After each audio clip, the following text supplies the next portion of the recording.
पेशंटचा जो डेटा असतो, पेशंटची हिस्ट्री किंवा डॉक्टरांनी त्याच्यावर परफॉर्म केलेल्या काही सर्जरी, या सर्जरीचा जो डेटा आहे तो आपल्या एका शॉर्टकट लँग्वेजमध्ये कन्वर्ट करायचा आहे. ती जी लँग्वेज आहे तर ती लँग्वेज म्हणजे मेडिकल कोडिंगची लँग्वेज आहे. बेसिक आहे, CPC आहे, CCS आहे, COC, CIC, तसे बरेच सारे सर्टिफिकेशन असतात. तर त्यावाईज आपली पोझिशन असते. प्लेसमेंट तर 100% आम्ही प्रोव्हाइड करतो. त्यामध्ये बेस्ट टीचिंग हे आमच्या स्टुडंटकडनं त्यांना बघायला भेटते. त्यानंतर लाईव्ह प्रोजेक्ट ट्रेनिंग, आता जे त्यांना पुढे चालून जॉब करायचे ते त्यांना एक स्टेप पहिलेच त्यांना बघायला भेटते. आपल्या स्वतःच्या बॉडीची जरी ॲनाटॉमी माहीत असेल तरी ती लोक कोडिंग करू शकतात. असं नाही की 70ला पासिंग आहे म्हणजे फक्त 70च मार्क्स मिळतील.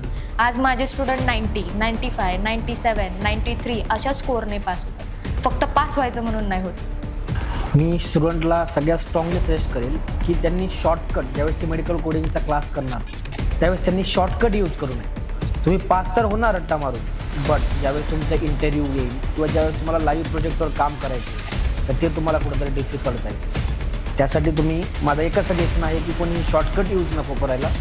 जे proper basic to advance courses आहेत तेच जॉईन करावं आणि तिथूनच त्यांनी मेडिकल कोडिंग पास करावं. तर नमस्कार मित्रांनो, मी आहे RJ विक्रम आणि तुमचं स्वागत आहे डिजी टॉक्समध्ये, पॉवर्ड बाय डिजिकट्टा. तर यामध्ये आपण नवीन नवीन प्रोफेशन्स बघत आहोत. तर तसंच आजच्या पॉडकास्टमध्ये तुम्हाला एक नवीन प्रोफेशनविषयी माहिती भेटणार आहे, ते आहे मेडिकल कोडिंग. मला माहिती की ऐकताच तुम्हाला असं वाटेल की यार हे काय नवीन. तर हे नवीन नाही आहे, भरपूर जुनी गोष्ट आहे जी की आपल्या देशामध्ये प्रचलित नव्हती, दुसऱ्या देशांमध्ये प्रचलित होती. पण आज आपल्यासोबत असे गेस्ट आहे की ज्यांनी ही कॉन्सेप्ट आपल्या सिटीमध्ये खूप चांगल्या प्रकारे एस्टॅब्लिश केलेली आहे. ते आहे शिव मेडिकल कोडिंग इन्स्टिट्यूट. तर आज आपल्यासोबत त्यांचे फाउंडर्स बसलेले आहेत. नमस्कार सर, तुमचं खूप खूप स्वागत आहे. तर आपल्यासोबत आहे संतोष एखंडे सर. नमस्कार सर, वेलकम तुमचं खूप खूप. आणि सायली महाजन मॅडम आज आपल्याला मेडिकल कोडिंग या सब्जेक्टविषयी मार्गदर्शन करणार आहेत. कारण की 2 वर्षापासून संभाजीनगरमध्ये मेडिकल कोडिंग या विषयावरती हे स्टुडंट्सला मार्गदर्शन करत आहेत आणि सोबतच प्लेसमेंटसुद्धा देत आहेत. तर आज आपल्याला प्रॉपरली त्यांच्याकडनं पूर्ण माहिती भेटणार आहेत. तर त्यासाठी stay tune with Digi Talks. पूर्ण पॉडकास्ट बघा जेणेकरून तुम्हाला कळेल की हे प्रोफेशन नेमकं काय आहे.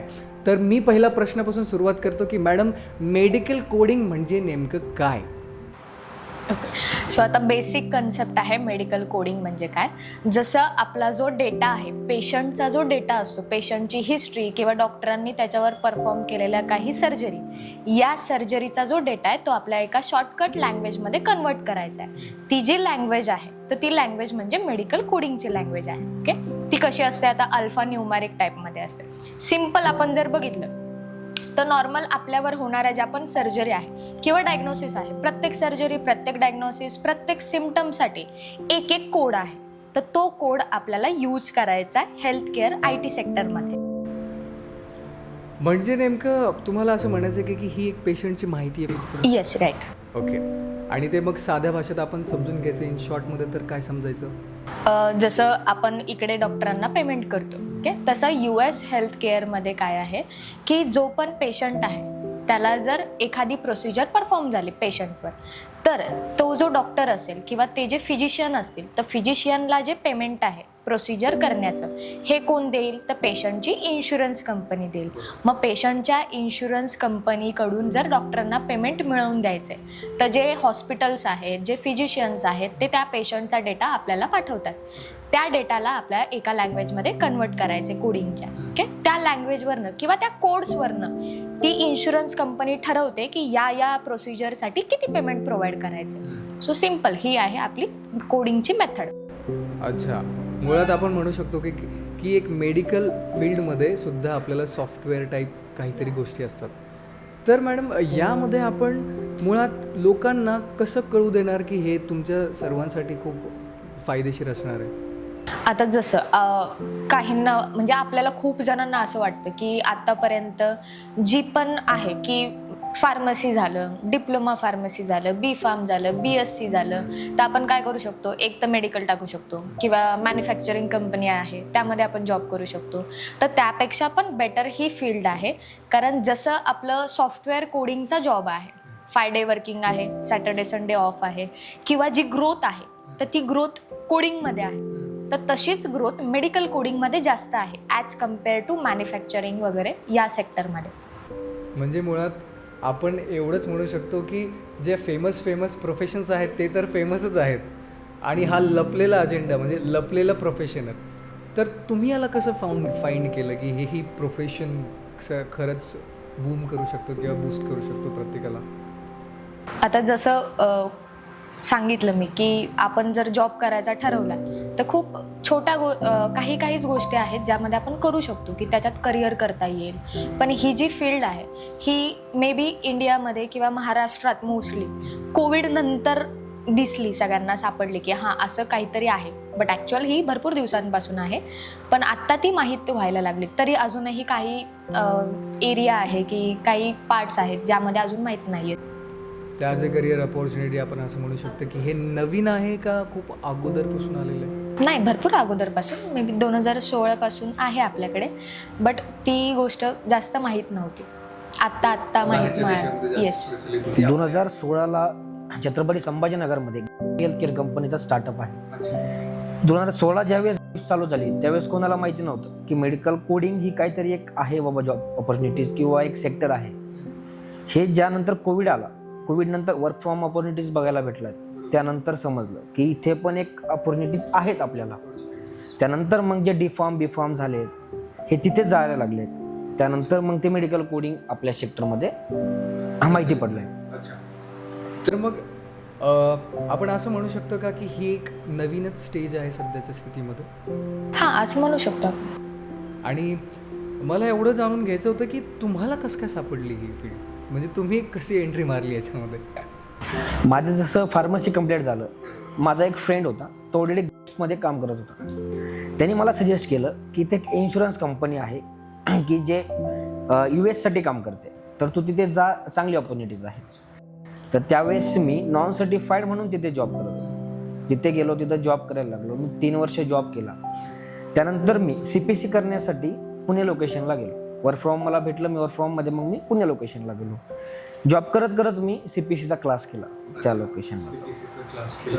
त्यानंतर मी सर्टिफाईड होऊन मग इथे आलो. तर आता मेडिकल कोडिंग तर मला कळलं की मेडिकल कोडिंग म्हणजे नेमकं काय ते. याच्यामध्ये सुद्धा पोझिशन्स असतात का काही, जसे की सॉफ्टवेअर डेव्हलपर्स असतात, मग बॅक एंड फ्रंट एंड असं सगळं? हां, भरपूर. जसं मेडिकल कोडिंगमध्ये जॉब करण्यासाठी काही सर्टिफिकेशन असतात. जसं बेसिक आहे, CPC आहे, CCS आहे, COC, CIC, तसे बरेच सारे सर्टिफिकेशन असतात. तर त्यावाईज आपली पोझिशन असते. जसं आधी ज्युनियर मेडिकल कोडर आहे, मग सिनियर मेडिकल कोडर आहे, त्याच्यानंतर QA येतात, TL येतात. तसे बरेच सारे आहेत पोझिशन्स. आता याच्यामध्ये आपल्याला प्रत्येक पोझिशनसाठी वेगवेगळे सर्टिफिकेशन्स घ्यावे लागतात का? एक असं बेस्ट काही सर्टिफिकेशन असतं याच्यामध्ये की ज्या आपण मिळवलं तर आपल्याला बऱ्यापैकी गोष्टी कव्हर करता येतील? तर नाही आहे. ज्यावेळेस स्टार्टअप म्हणजे ज्यावेळेस इंटर करायचे मेडिकल कोडिंगमध्ये, त्यावेळेस 2 सर्टिफिकेशन इम्पॉर्टंट आहेत, एक CPC आणि एक CCS. ओके, तर प्रोबॅबली कंपनी ज्यावेळेस हायरिंग करते त्यावेळेस 2 सर्टिफिकेशन मागते. दोन्हीपैकी कुठलंही एक सर्टिफिकेशन असेल तर कंपनी हायरिंग करून घेते. त्यावेळेस तुम्ही इंटर करणार, आता तुमच्याकडे CPC सर्टिफाईड आहात, कंपनी ज्यावेळेस तुम्ही इंटर करणार त्यावेळेस तुम्ही एक ट्रेनी म्हणून काम करणार. ट्रेनी म्हणून ज्यावेळेस तुमचा ट्रेनिंग पिरियड संपेल त्यावेळेस तुम्ही कन्फर्मेशन होईल कंपनीचं, त्यावेळेस तुमचं ट्रेनिंग निघून जाते आणि एक असोसिएट म्हणून तुम्ही तिथे काम करणार. काही टाईम फ्रेम झाल्याच्या नंतर तिथे मग अपस्किलचा तुम्हाला ऑप्शन भेटते. त्यामध्ये मग तुम्हाला QA, quality analyst, team leader, assistant manager या अशा खूप साऱ्या पोझिशन्स बघायला भेटतील. मग आता मला प्रश्न असा पडला की चलो आता सर्टिफिकेशनविषयी तर मला कळलं CPC, राईट? अजून कोणतं? CCS. तर मला सपोज अप्लाय करायचं आहे तर मी कुठून हे सर्टिफिकेशन बेस्ट पद्धतीनं मिळवू शकतो? त्यासाठी कोर्सेस आहेत. म्हणजे जसं आता भरपूर सारे इन्स्टिट्यूट आहेत. ओके, तर इन्स्टिट्यूट ते ट्रेनिंग प्रोव्हाइड करतात. CPC सर्टिफिकेशन मिळवण्यासाठी एक एक्झाम होते. ती एक्झाम कंडक्ट केली जाते AAPC नावाच्या इन्स्टिट्यूटकडून, जे इन्स्टिट्यूट आहे अमेरिकनचं. ओके, सो त्या इन्स्टिट्यूटमधून जर आपल्याला ती एक्झाम प्रिपेअर करायची आहे तर ती 100 मार्क्सची एक्झाम आहे.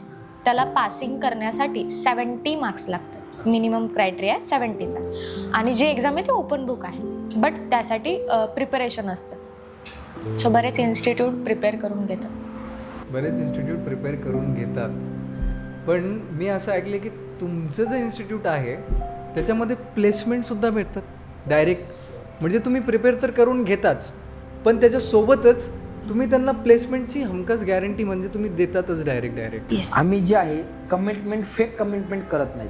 आता ज्यावेळेस आमच्याकडे ॲडमिशन्स किंवा इन्क्वायरी येतात त्यावेळेस जे दिलेला आम्ही शब्द आहे तो आम्ही शेवटपर्यंत पाळतो. जसं की आम्ही पहिले सांगून होतो, जसं आता इथे आपल्या संभाजीनगरमध्ये जी कंपनी आहे ही बी फार्म एम फार्म सोडून व्यतिरिक्त कुठल्याही क्वालिफिकेशनला ती प्लेसमेंट करत नाही किंवा ती हायरिंग करून घेत नाही.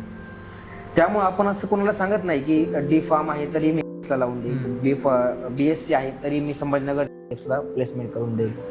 जे आमच्याकडनं होतं आम्ही तेच तुम्हाला कमिटमेंट करतो आणि ती कमिटमेंट आम्ही 100% पाळतो.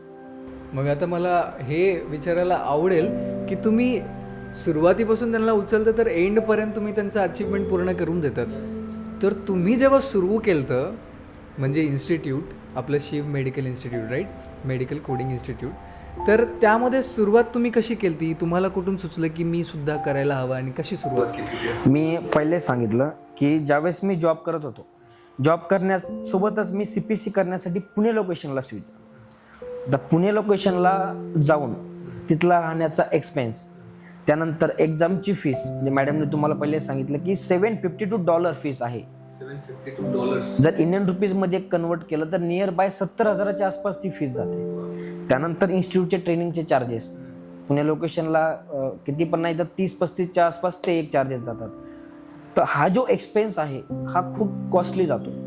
तर प्रत्येक मिडल फॅमिलीला नाही पॉसिबल होत, कारण आता जे तुम्ही शेतकरी वर्ग बघताल तर त्यांच्या स्टुडंटला किंवा त्यांच्या जे मुलं आहेत यांना तिथपर्यंत जाऊन एवढा कॉस्टली सर्टिफिकेशन घेणं पॉसिबल नाही होत. मग त्यासाठी आम्ही विचार केला की नाही, जर हे जर सर्टिफिकेशन जर आपल्या सिटीमध्ये जर भेटत आहे तर त्यांचा जो हा लागणारा एक्सपेन्स आहे हा कुठेतरी कमी होईल. त्यानंतर आम्ही 27 नोव्हेंबर 2023ला आम्ही क्लासेस संभाजीनगरमध्ये, छत्रपती संभाजीनगरमध्ये आपण तो स्टार्टअप केला. त्यानंतर 28 तारखेला माझ्याकडे 4 ॲडमिशनपासून मी तो क्लासेस चालू, पहिली बॅच. आणि त्या टायमात जे माझ्याकडे ॲडमिशन्स येत होते किंवा जे इन्क्वायरीज येत होत्या त्या टायमात त्यांना ट्रस्ट बसत नव्हता की यार नवीन क्लास आहे, 2-3च मुलं दिसत आहेत, तर मी कसं एवढे पैसा खर्च करू, मी कसं क्लासेस करू. तर त्या टायमातला जो मी त्या टायमात समजा मला जे प्रॉब्लेम आले आहेत तर ते असे आहेत की नवीन स्टुडंट येत होते, त्यांना ट्रस्ट बसत नव्हता. हे सगळं सर्वाईव्ह करून मी ज्यावेळेस माझी पहिली स्टुडंट गीता भोर नावाची स्टुडंट आहे माझी स्टार्टिंगची, ती ज्यावेळेस पासिंग झाली ती आज क्लॅरस कंपनीमध्ये हैदराबाद लोकेशनला चांगल्या पोझिशनला काम करते. तर तिथून मी स्टार्ट केलं. आज माझे 350+ स्टुडंट ऑलरेडी पास आणि प्लेस झाले. 350. आणि मग तुम्हाला एवढे स्टुडंट म्हणजे इतक्या स्टुडंटपर्यंत, 4 स्टुडंटपासून इतक्या स्टुडंटपर्यंत तुम्ही म्हणजे कन्सिस्टंटली कसं मेंटेनन्स केलं सगळ्या गोष्टीला? माझे कसे आता जे स्टुडंट पास होत गेलं किंवा जे क्लासेस जॉईन करतायत, आता त्यांना आमची रिॲलिटी त्यांनाच माहीत आहे. तर त्यांनी माउथ पब्लिसिटी, जसं आता एक फ्रेंड पास झालाय तो त्याच्या दुसऱ्या फ्रेंडला सांगेल की तू पण एकदा जाऊन बघ, मी ऑलरेडी पास झालोय, प्लेस झालोय. अशा प्रकारे आजपर्यंत तेवढे पब्लिसिटी झाली आहे. बापरे, म्हणजे इथपर्यंत तुम्ही फक्त माउथ पब्लिसिटीने गेलो. यस. म्हणजे जसं आम्ही केलं होतं तर त्यावेळेस कसं होतं की हां ठीक आहे, इन्स्टिट्यूट प्रॉमिस करतात की आम्ही प्लेसमेंट देऊ करू, पण ते नाही होत, काही रिझन असतील, बट नाही झालं. तर आमच्या माइंडमध्ये होतं की आपण असं नको करायला. आपण जर कमिट करतोय ना की नाही आम्ही प्लेसमेंट देऊ, तर आपण 100% ती दिलीच पाहिजे. तर त्या दिलेल्या शब्दापासून आज एवढे स्टुडंट होते. जे आम्ही जे शिव मेडिकल कोडिंग इन्स्टिट्यूट चालू केलंय हा एक बिझनेस नाहीये, तर आम्ही स्टुडंटच्या करिअरवर फोकस केलाय. हा बिझनेस डेव्हलप करायचा किंवा बिझनेस आपल्याला पुढे न्यायचा, आम्ही त्या हेतूने क्लास चालवत नाहीये. आम्ही इन्स्टिट्यूट चालवतोय फक्त हेच की स्टुडंटचं जे करिअर आहे हे कुठेतरी सिक्युअर झालं पाहिजे.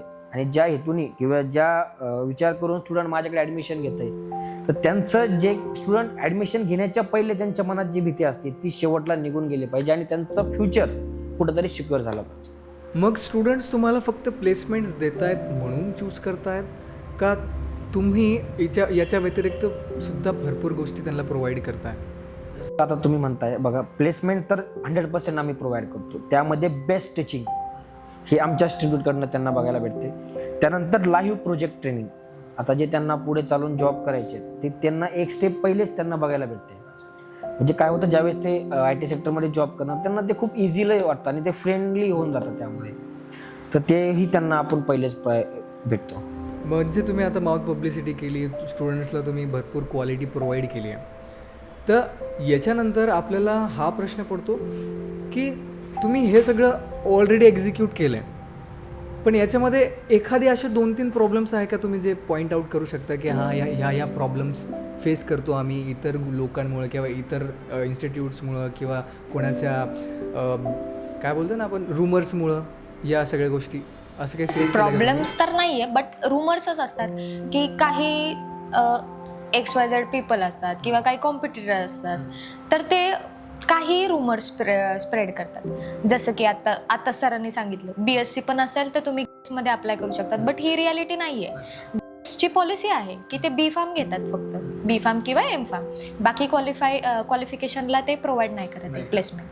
मग ऑब्वियस गोष्ट, तुम्ही असं का सांगतात? फक्त ॲडमिशन येण्यासाठी किंवा आपला बिझनेस वाढण्यासाठी असे जर काही रुमर्स स्प्रेड केले तर मुलांच्या मनात वाटतं की अरे नाही, होऊ शकतं, पण मग ते घेतात ॲडमिशन. पण ॲडमिशन घेतल्यानंतर काय, त्यांचे तर पैसे वेस्ट जाणार आहे ना, कारण ही रियालिटी नाहीच आहे, पॉसिबिलिटी नाही आहे ती. ओके.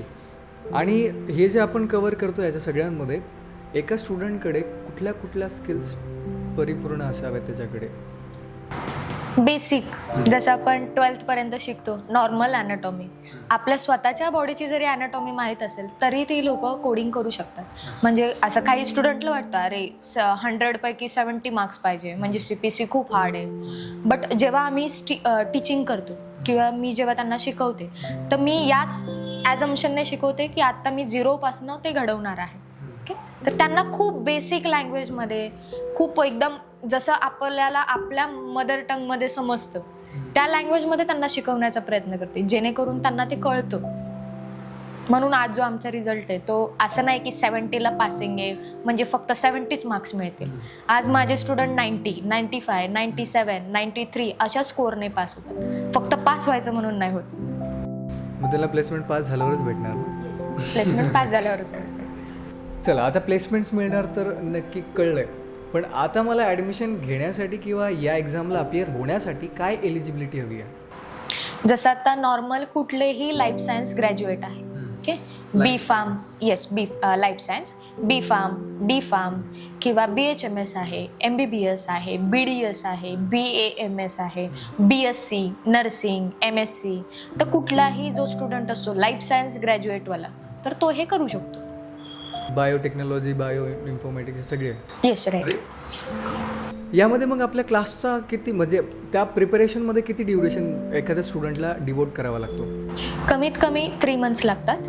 जर तुम्ही कन्सिस्टन्सली करताय तर 2 monthsमध्येही तुम्ही कव्हर करू शकता. पहिल्या 2 महिन्यांमध्ये आपला सिलेबस होतो आणि उरलेला 1 महिना आम्ही मॉक एक्झामसाठी प्रिपेअर करतो. बिकॉज जशी फायनल एक्झाम होईल तसे आपण इन्स्टिट्यूटला त्यांचे मॉक्स घेतो. मॉक्समध्ये जेव्हा आम्ही बघतो की त्यांचा स्कोअर येतोय, त्यांचे डाऊट सगळे क्लिअर आहे, की त्याच्यानंतर ते फायनल एक्झाम देऊ शकतात. आणि जी CPCची एक्झाम आहे ती डेली बेसिसला असते. डेली बेसिसला? येस. असं काही नाही आहे की 3 monthsने होते किंवा 4 monthsने होते, असं काही नाही. ती डेली बेसिसला असते. आपल्या चॉईसवर आपण ती बुक करू शकतो, कधी बुक करायची आणि एक्झाम द्यायची.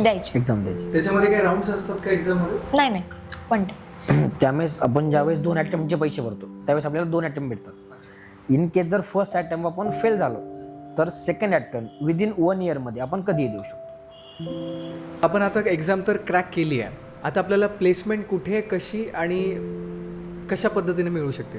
बघा, ज्या दिवशी स्टुडंट एक्झाम देणार, एक्झाम दिल्याच्या नंतर सेम डे रिझल्ट लागतो. रिझल्ट लागल्याच्या नंतर आपण कमिटमेंट करतो की 1 monthमध्ये आपण प्लेसमेंट 100% करून देणार. तर त्यासाठी काही लोकेशन्स आहेत, जसं छत्रपती संभाजीनगरमध्ये कंपनीज आहेत, जसं गेम्स सेटकीर आहे आपली इथं आहे. पुणे लोकेशनला जर तुम्ही गेले तर VLMS, क्लॅरस, मेडकोड, त्यानंतर ॲडव्हान्समेंट, अशा खूप साऱ्या कंपनीज आहेत आपल्या पुणे लोकेशनमध्ये पण आहेत. जसं मुंबईमध्ये IKS आहे, गेप्स पण आहे, हैदराबाद लोकेशनला आहेत, चेन्नई, नाशिकमध्ये WNS आहे. अशा खूप साऱ्या कंपनीज आहेत. आता महाराष्ट्राचं जरी म्हटलं तर आपल्या महाराष्ट्रात पण एक 50 ते 60 कंपनीज आहेत की ज्या मेडिकल कोडरची हायरिंग करतात.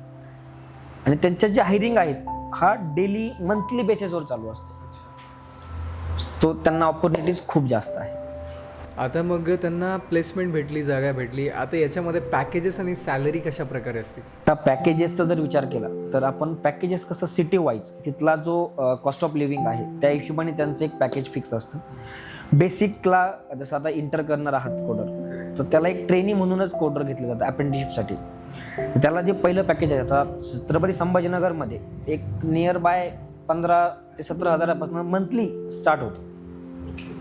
तेच जर आपण पुणे साईडला गेलो तर तेच एक 20-25 हजारापासून स्टार्ट होतं. तर त्याच्यामध्ये काय पॉलिसी असतात कंपनीच्या, कंपनी ज्यावेळेस ट्रेनिंग फेजवर असतो स्टुडंट किंवा एम्प्लॉई, ट्रेनिंग फेजमध्ये त्याला कुठलाही अलाउन्सेस भेटत नाहीत. जे बेसिक सॅलरी पॅकेज आहे ते त्याला भेटतं. आफ्टर ट्रेनिंग पिरियड ज्यावेळेस कंप्लीट होतं त्यानंतर त्याला प्रोसेस अलाउन्सेस किंवा अदर जे काही इन्सेंटिव्ह वगैरे असतात ते त्याला भेटणं स्टार्ट होतं. त्यानंतर ॲटोमॅटिकली पॅकेज त्याचं इन्क्रीज होऊन मग या सगळ्या प्रकारचं ट्रेनिंग किंवा आपण मार्गदर्शन म्हणू शकतो की तुमच्या इन्स्टिट्यूटमध्ये स्वतः आम्ही पूर्ण करतो. या क्षेत्रामध्ये स्टुडंट्स काय काय प्रॉब्लेम फेस करतात, जसं की मिसइन्फॉर्मेशन बाबतीत किंवा रुमर्सविषयी काय काय मिसइन्फॉर्मेशन मार्केटमध्ये पसरलेली आहे? आता जसं काही स्टुडंट सेम प्लेसमेंटची ॲश्युरिटी मिळत नाही. स्टुडंट तिथे क्लासेस करून येतात काही इन्स्टिट्यूटला आणि परत आमच्याकडे येतात की सर मी परत फीज भरतो पण मला प्लेसमेंट द्या. बट मग त्यांचा लॉस होतो ना त्यामध्ये. तर मी स्टुडंटला एकच सांगेल की तुम्ही जेव्हाही आपण कुठेही क्लास लावा, कुठल्याही इन्स्टिट्यूटला तुम्ही कोचिंग घ्या किंवा कोर्स करा, बट तिथली जी ग्राउंड रियालिटी असते ती कोणाला माहीत आहे? तिथल्या स्टुडंट्सला माहीत आहे. सो आधी फीडबॅक घ्या किंवा तिथली रियालिटी चेक करा की खरंच ते करतायत का, म्हणजे तुमचे पैसे वेस्ट होणार नाही. मुळात मग हाच त्याच्यामध्ये प्रॉब्लेम येतो स्टुडंट्सला. हाच कारण ते डबल पैसे भरायला रेडी असतात. मग मला आमच्याकडे खूप साऱ्यांचे कॉल येतात. आता आम्ही परत real फीज fact आहे. भरतो पण आम्हाला द्या. मला मग खूप त्यांचा सारे loss कॉल होतो. येतात की सर मी परत फी भरतो बट मला प्लेसमेंट द्या. मग प्रॉब्लेम काय आहे त्याच्यामध्ये त्यांना? त्यांना मिळत नाही ना. ऍडमिशन क्लासेसवाले काय करतायत, ऍडमिशन्स तर करून घेतात बट ज्यावेळेस प्लेसमेंटची वेळ येते त्यावेळेस त्यांचे कॉल न रिसिव्ह करणं किंवा वॅकन्सीज नाही आहे, जेव्हा वॅकन्सी येईल तेव्हा आम्ही तुम्हाला कळवू, किंवा उगाच फक्त प्लेसमेंटचे कॉल. जसं आता लिंक्डइन्स आहे, इंडिड आहे, तिथनं कॉल घ्यायचे, यांना ते ग्रुपवरती टाकून द्यायचे, बाबा तुम्ही स्वतः कॉल करा आणि तुम्ही. असं तुम्ही एखादा इन्सिडेंट फेस केला आहे का? तर असंच एक स्टुडंट होती. तर तिचा आम्हाला कॉल आला होता की तिने पण एका रँडम इन्स्टिट्यूटला केलं होतं कोडिंग, बट तिचं म्हणणं होतं की मी परत फीज पे करते पण प्लीज मला प्लेसमेंट द्या.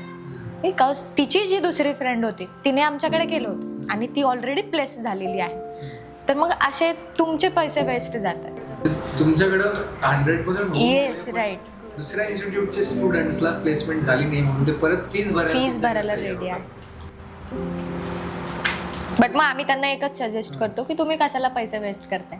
तुम्ही जिथं केला होता तर त्यांना सांगा की तुम्ही द्या आम्हाला प्लेसमेंट.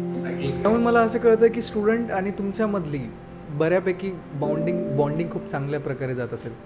खूप म्हणजे लिटरली माझ्या स्टुडंटसोबत आम्ही खूप फ्रेंडली असतो की त्यांना वाटलं नाही पाहिजे अरे काहीतरी बर्डन आहे आपल्यावर किंवा आपण खूप असं प्रेशरने आपण काहीतरी शिकतोय असं नको वाटायला. आता इव्हन माझे स्टुडंट मला येऊन सांगतात की मॅम हे बघा तुमची कॉपी करू लागली. तर मग आम्ही तर लक्ष देत नाही बट आम्ही तर लक्ष देत नाही. एखादा एक्झाम्पल आहे का की एखाद्या इन्स्टिट्यूटने तुमचं कॉपी केलंय? त्याच एक्झाम्पल आहे बट आम्ही लक्ष देत नाही त्याच्यावर. बट एक इन्सिडेंट असं सांगते की आमचा एक स्टुडंट होता तर तो पास झाला आणि ज्या दिवशी तो पास झाला तर तो प्रत्येक स्टुडंट आमचा मिठाई घेऊन येतो की हा मी झालोय. ओके सर तो जेव्हा आला तर मग आम्ही असंच गप्पा मारत होतो की याच्या पुढे काय करायचं, रिझ्यूम कसा प्रिपेअर करायचा आहे, काय काय टाकायचं आहे रिझ्यूममध्ये. तर असंच त्याने सांगता सांगता मला एक व्हिडिओ दाखवला की मॅम हे बघा हे काय सांगतायत. तर ती XYZ पर्सन असं सांगत होता की आता ही जी एक्झाम आहे किंवा आम्ही जे तुम्हाला क्लास प्रोव्हाइड करतोय तुम्हाला बुक्सची गरज नाही. तर मग आमचे स्टुडंट मला सांगू लागले की मॅम हे बघा हे काय सांगतायत, कारण जी आपण एक्झाम प्रिपेअर करतोय ती ओपन बुक एक्झाम आहे आणि जर ती ओपन बुक एक्झाम आहे तर तुम्हाला मॅन्डेटरी आहे बुक्स. मग विदाऊट बुक्स कसं शिकणार तुम्ही? आपल्याला एक्झामच जर बुक मधून द्यायची तर विदाऊट बुक्स कसं? तर विदाऊट बुक तुम्ही एक्झाम देणार कशी? तर तुम्ही सांगताय तर ऍटलीस्ट काहीतरी तर रिलेटेड तर सांगा. जर तुम्हाला बुक हँडलिंगच माहिती नाहीये तर तुम्ही एक्झाम देणार कशी? करेक्ट. त्यांना मग ते ओव्हरऑल वरतून कॉपी करू शकतात, पण इनसाइड तुमचे जे चालू आहेत ते कोणीच कॉपी जी नाही करत. रियालिटी आहे ती तर सांगा. ठीक आहे, तुम्ही मार्केटिंगसाठी काही सांगा, व्हिडिओज बनवा, बट ॲटलिस्ट जे आहे रिअल CPC बद्दल ते तर इन्फॉर्मेशन प्रोव्हाइड करा. ॲडमिशनसाठी कितीही कॉपी करू द्या, but Shiv medical coding institute जे देतं ते बाकी कुठेच नाही देणार. मग तुम्ही पूर्ण कोर्सच्या ड्युरेशनमध्ये काय काय फॅसिलिटीज त्यांना प्रोव्हाइड करता, म्हणजे काय काय गोष्टी? जसं आम्ही बेसिकपासून आता टीचिंग प्रोव्हाइड करतो. टीचिंग झालं, ते पास झाले, जो लास्ट मंथ आहे त्यामध्ये त्यांना प्रॅक्टिस पेपर दिले जातात किंवा त्यांचा एक एक डाऊट सॉल्व केला जातो. त्याच्यामुळे ते फर्स्ट अटेम्प्टमध्येच एक्झाम क्रॅक होतात. जशी एक्झाम झाली की सेम डे रिझल्ट लागतो. रिझल्ट लागला की सेकंड डेला ते येतात, त्यांचं रिझ्यूम प्रिपरेशन असतं किंवा इंटरव्ह्यूसाठी त्यांना काय काय रिक्वायर्ड आहे, कसं बोललं पाहिजे. तर हे आम्ही फक्त बोलत नाही की आम्ही फक्त व्हिडिओमध्ये सांगत नाही की नाही आम्ही इंटरव्ह्यू प्रिपरेशन करून घेतो, बट ॲक्च्युअल आम्ही इंटरव्ह्यूचं सांगतो त्यांना. त्याच्यानंतर त्यांचे इंटरव्ह्यूज वगैरे होतात. मग त्यांना इझिली विदिन 1 मंथच्या आत. म्हणजे लिटरली आता दिवाळीच्या पिरियडमध्ये असं झालं आहे की जसं आज एक्झाम झाली मुलांची, उद्या सकाळी ते पास झाले, कारण विदिन 24 आवरच्या आत रिझल्ट लागतो, आणि उद्या त्यांना लगेच इंटरव्ह्यूला जायचं होतं. सेम डे सेकंड डेला त्यांची आज एक्झाम झाली, सेकंड डेला त्यांची प्लेसमेंट पण झाली आणि 8 दिवसांमध्ये त्यांची जॉईनिंग होती. मी एक अशी टीम तयार केली आहे की स्टुडंट आता स्टडी करतोय घरी, त्याला काय डाऊट्स आला आहे तर तो इन्स्टंट, आता आम्ही तिथे नसणार म्हणून तो कोणाला विचारणार, तो डाऊट लिहून उद्या दुसऱ्या दिवशी आमच्याकडे घेऊन येईल, पण तोपर्यंत तो विसरून जातो.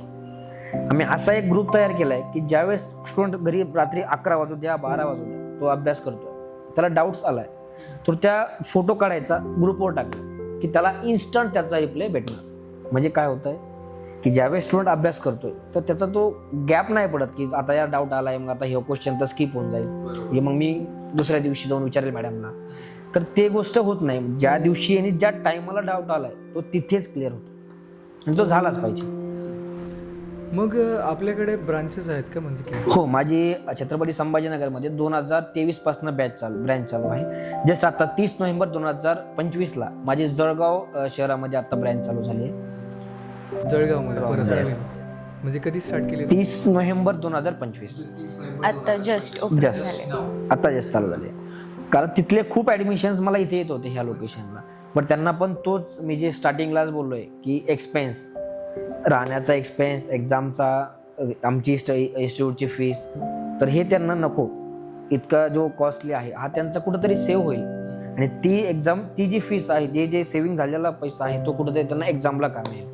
त्यासाठी आम्ही आमचंच इन्स्टिट्यूट आम्ही स्वतः त्यांच्याच दारात घेऊन गेलो. मग तुम्हाला अवेअरनेससाठी जास्त मेहनत नाही करावं लागत का?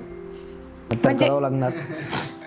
असं आम्ही तर पर्सनली कुठे जात नाहीये, बट या व्हिडिओच्या थ्रू तेच आहे, लोकांना कळेल की बाबा कळेल ऍक्च्युअल काय आहे. हा प्रत्येकाला समजला पाहिजे की मेडिकल कोडिंग ॲक्च्युअली काय आहे आणि फील्ड आहे काहीतरी.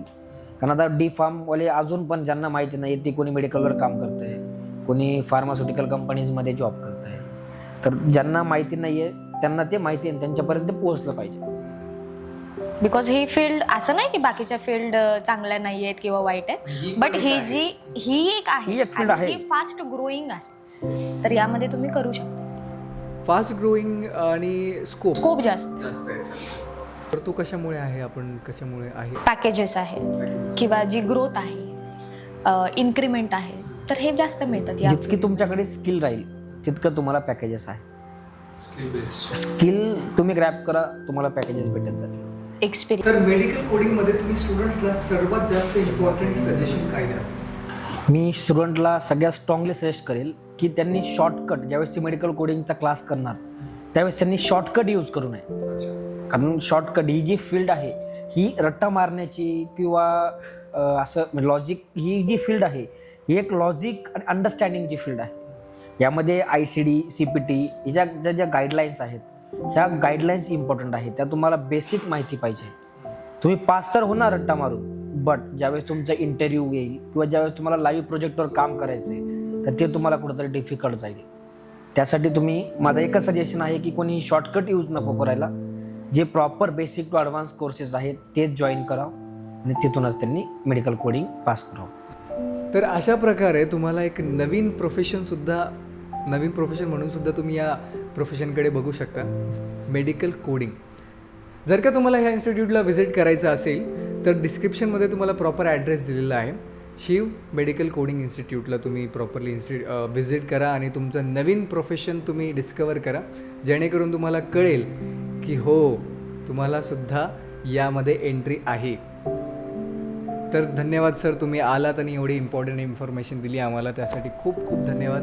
असंच आम्हाला हेल्प करत राहा आणि नवीन नवीन प्रोफेशन्स किंवा या प्रोफेशनमध्ये असंच मार्गदर्शन करत राहा आणि प्लेसमेंट देणं सोडू नका. नक्कीच प्लीज चालेल.